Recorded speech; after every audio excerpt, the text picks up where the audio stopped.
উনি স্বপ্নে দেখলেন একটা লাল মোরগ ওনাকে 3টা ঠোকর মেরেছে। মুগীরা ইবনে শুবা রাদিয়াল্লাহু তাআলা আনহুর দাস আবু লুলু আল মাজুসি, এই লোকটা খঞ্জর বানাতে পারত। মুগীরা রাদিয়াল্লাহু তাআলা আনহুর দাস। মুগীরা প্রতিদিন 4 দিরহাম করে চার্জ করত, যেহেতু দাস। সে এসে বিচার দিল, আমিরুল মুমিনিন, মুগীরা আমার থেকে বেশি টাকা চায়, জুলুম করে। ওমর ফারুক বললেন, তাই? তুমি কি কাজ জানো? বলে, আমি খঞ্জর বানাতে জানি। বাড়ি কই? পারস্য। আরে তুমি খঞ্জর বানাতে জানলে তো 4 দিরহাম অনেক কম, সে তো আরো বেশি টাকা নেওয়া দরকার ছিল তোমার থেকে। আবু লুলুর এই কথা পছন্দ হয় নাই। সে কয়, ওমর তুমি সবারে দয়া দেখাও আর আমার ক্ষেত্রে কঠিন নিয়ম বানাইলা, দাঁড়াও এই নিয়ম তোমার আমি দেখাবো। এই রাগে সে বাড়িতে যে একটা খঞ্জর বানালো। খঞ্জর চিনেন? কিছুদিন আগে ওমানের সুলতান কাবুস ইন্তেকাল করেছে, জানেন আপনারা?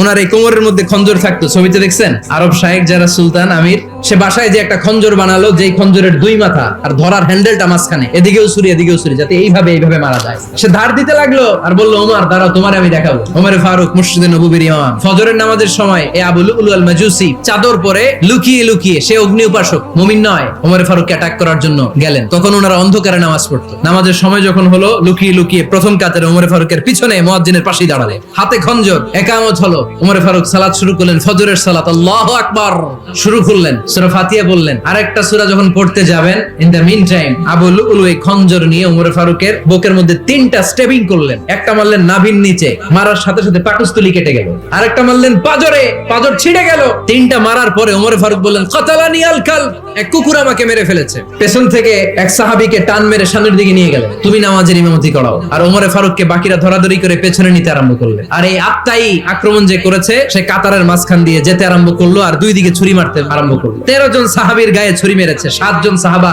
স্পট ডেথ, জায়গায় মৃত্যু। এই ভয়ঙ্কর অবস্থা দেখে এক সাহাবী বুরনুস, এক ধরনের জুব্বা আছে মাথাওয়ালা, অনেকে জ্যাকেট পরছেন না এরকম মাথাওয়ালা, লম্বা জুব্বা আছে, আরবরা শীতে পরে মাথাওয়ালা, এই মাথাওয়ালা জুব্বা বের করে এক সাহাবী জালের মতো তার দিকে উড়ায় মারল। ওই বুরনুসের মধ্যে পেঁচিয়ে আবু লুলু মাটিতে পড়ে গেল আর সুইসাইড করে ফেললো, নিজের বুকে নিজে মেরে আত্মহত্যা। যেই সাহাবীকে ইমামতির জন্য দাঁড় করালেন, উনি ছোট্ট সূরা দিয়ে প্রথম রাকাতে সূরা আল কাউসার, দ্বিতীয় রাকাতে সূরাতুল ইখলাস দিয়ে নামাজ শেষ। ওমরে ফারুক বেহুশ, সবাই কান্নাকাটি করতেছে, সবাই দেখতে গেলেন, এখন হুঁশ ফিরে না। মুখের মধ্যে, মুখ খুলে রাষ্ট্রের চিকিৎসক মুখের মধ্যে দুধ দিলেন, ওই নাভি দিয়ে দুধ বের হয়ে যায়। তারা বললো, ওনারে বাঁচানো সম্ভব না, দেখেন হুঁশ ফিরে কিনা। হুঁশ ফিরলে ওনার পরে কে আমির হবে, উনি যেন প্যানেল ঠিক করে দিয়ে যায়। সবাই তাকিয়েছে ওমরে ফারুকের চোখের দিকে। আল্লাহর মেহেরবানিতে ঘন্টা খানিক পরে উনি চোখ খুললেন। চোখ খোলার পরেই বলেন নাই, ও মা আমি মরে যাই। চোখ খোলার পরে উনি বলেন নাই, কে মারলো আমারে। চোখ খোলার পরে উনি বলেন নাই, আমার পরে নেতা কে হবে। চোখ খোলার পরে সর্বপ্রথম কথাটি ছিল, আসল্লান নাস, আমার নেতৃত্বে যে ফজরের নামাজটা শুরু হয়েছিল, এটাকে ঠিকমতো তোরা পড়েছিলি?